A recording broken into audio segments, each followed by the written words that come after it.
Well, welcome to Found in Focus. This week, I had the privilege of speaking with Jacob Walda.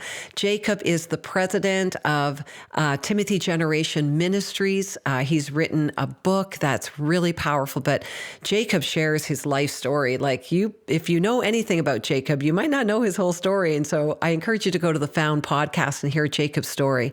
One of the things we talked about is Jacob is now the baton of what was Bill Prankard Ministries has been passed over to Jacob.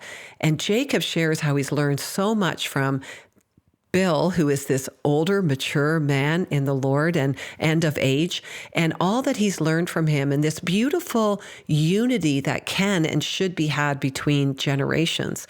I really feel this is the truth of how we're to operate in the body of Christ. And we can learn from each other, young and old. This has been a passion of mine for many years to not only mentor, but actually be friends and be in life and relationship with those who are younger than me, but also those who are older than me, and to be taught and learned and mentored. This is how God has created us, and it's a great way to actually model what it means to follow Jesus in community. Well, Jacob shared a lot of his story, but one of the verses that came to mind was 1 Timothy 4:12. And it's Paul's writing. It says this: "Don't let anyone look down on you, Timothy, because you're young, but set an example for the believers." Set an example as a young person in speech, in conduct, in love, in faith, and in purity. How often do we look for the younger generation to set an example to us older generation? I think this is a great reminder. If you're younger, this is your calling.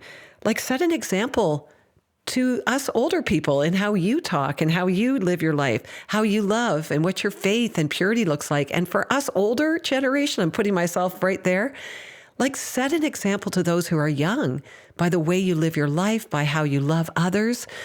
Jacob and I both agreed that we want to be known for how well we love.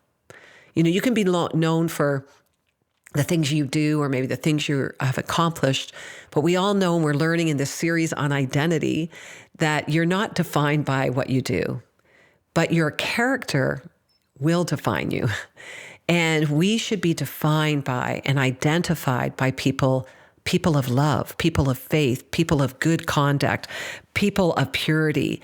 And this is the truth of who we are. We get to represent God in the world, cross-generationally, intergenerationally. So let's get rid of anything that holds us back from interacting generation to generation. Let's love each other. Let's serve each other. And I encourage you to check out Jacob Walda's podcast. You're going to love his story. You're going to be so inspired to walk powerfully in the true identity of belonging to Jesus and all that's available to you.